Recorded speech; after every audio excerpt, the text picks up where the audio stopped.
हिमाचल प्रदेश में इलेक्ट्रिक वाहनों को बढ़ावा देने के लिए प्रदेश सरकार जल्द पॉलिसी लाने वाली है। हालांकि प्रदेश में पहले से ही शिमला शहर में इलेक्ट्रिक बसें चलाई जा रही है। वहीं सोमवार को प्रदेश के डिप्टी सीएम मुकेश अग्निहोत्री ने सचिवालय में इलेक्ट्रिक कार का ट्रायल किया। उन्होंने सचिवालय से कुछ दूरी तक इलेक्ट्रिक वाहन में सवारी कर इसके तकनीकी पहलुओं की जानकारी भी प्राप्त की। इस दौरान परिवहन निगम के अधिकारी भी मौजूद रहे। मुकेश अग्निहोत्री ने कहा कि प्रदेश में परिवहन क्षेत्र में परिवर्तन की दिशा में सकारात्मक प्रयास किए जाएंगे। नई इलेक्ट्रिक वाहन नीति लागू करने के लिए विभिन्न स्तरों पर चर्चा की जा रही है। शुरुआती स्तर पर सचिवालय में इलेक्ट्रिक वाहनों के परिचालन को बढ़ावा दिया जाएगा और इसके उपरांत सार्वजनिक परिवहन सेवाओं में भी विद्युत चालित वाहनों का उपयोग बढ़ाया जाएगा।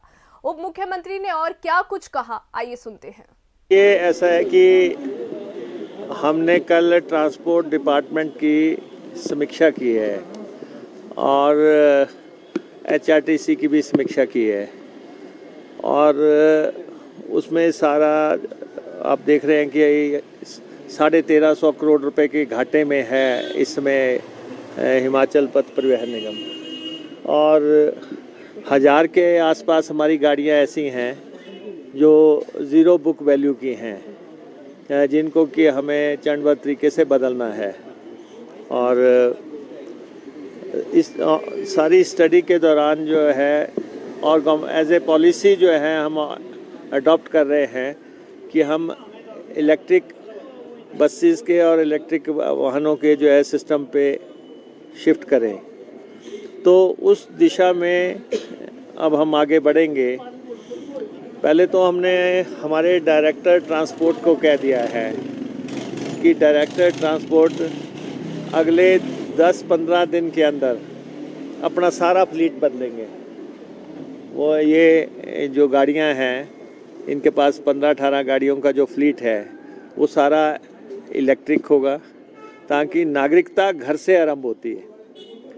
तो सबसे पहले इनकी गाड़ियां आएंगी और शुरू होगा कि और अभी डिफरेंट कंपनीज अपनी गाड़ियां लेके आ रही हैं, उनका टेस्ट ड्राइव लिया जा रहा है, देखा जा रहा है कि कैसे हैं। पहले भी पूर्व शासन में मुख्यमंत्री जी के लिए एक गाड़ी ट्रांसपोर्ट डिपार्टमेंट ने मुहैया करवाई थी।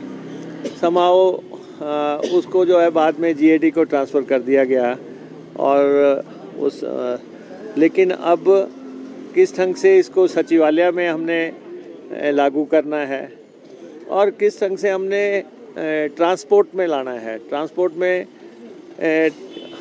का कोशिश रहेगी कि हम अब कैबिनेट में चर्चा होगी और उसका स्टेटस पेपर सेक्रेटरी साहब लेके आएंगे कि हम किस ढंग से इनको फेज्ड मैनर में बदल सकते हैं हमारे फ्लीट को।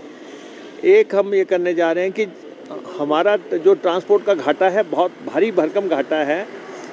सिर्फ 6% मुनाफा है जितने भी रूट चल रहे हैं 3500 के आसपास, लेकिन घाटा लगभग हर रूट का है, रोज़ घाटा है। और हम अगर स्टेट गवर्नमेंट की मदद ना हो और राज्य सरकार पैसा ना दे तो इसको रन करना बड़ा मुश्किल है।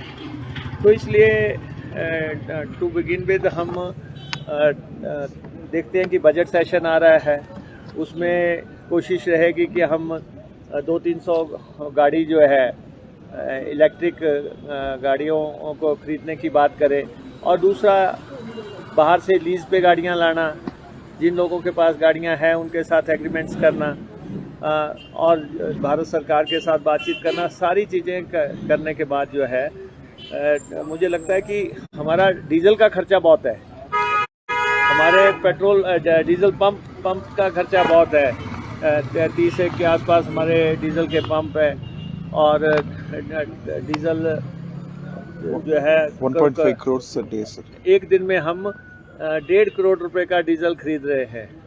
तो ये अब हमें इनोवेशन तो करनी है, हमें नई दिशा में जाना है। सारा संसार जा रहा है और हिमाचल प्रदेश तो देवभूमि है, इसका एनवायरनमेंट बचा रहे और इसलिए एज ए पॉलिसी तो हम इलेक्ट्रिक सिस्टम पे जाने को अडॉप्ट कर रहे हैं और उसमें कैसे कैसे जाना है उसकी पॉलिसी हम बहुत जल्दी बना के ऑनरेबल चीफ मिनिस्टर के साथ डिस्कस करके, कैबिनेट के साथ डिस्कस करके, कैबिनेट में आएगा इसके बाद, और बहुत जल्दी हम इस दिशा में आगे बढ़ेंगे। क्या जो वाहन अगर मान लो कोई लोग भी खरीदते हैं उनको भी प्रोत्साहन करने के लिए कोई पॉलिसी लाई जाएगी, कोई रियायत दी जाएगी?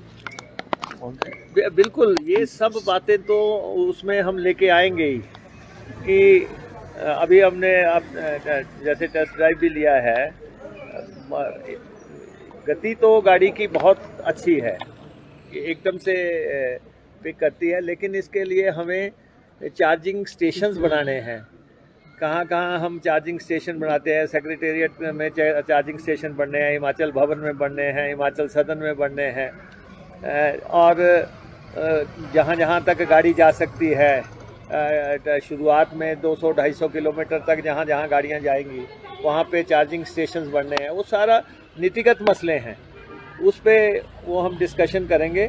लेकिन ट्रांसपोर्ट सेक्टर ऐसा है जिसमें रिफॉर्म्स की दिशा में कदम हम बढ़ा रहे हैं। ये ज़रूरी नहीं कि हम फ़ायदे की तरफ की अभी बात नहीं करते, क्योंकि भारी भरकम घाटा है, लेकिन किसी ढंग से हम ऐसी नीति पे काम करें कि हम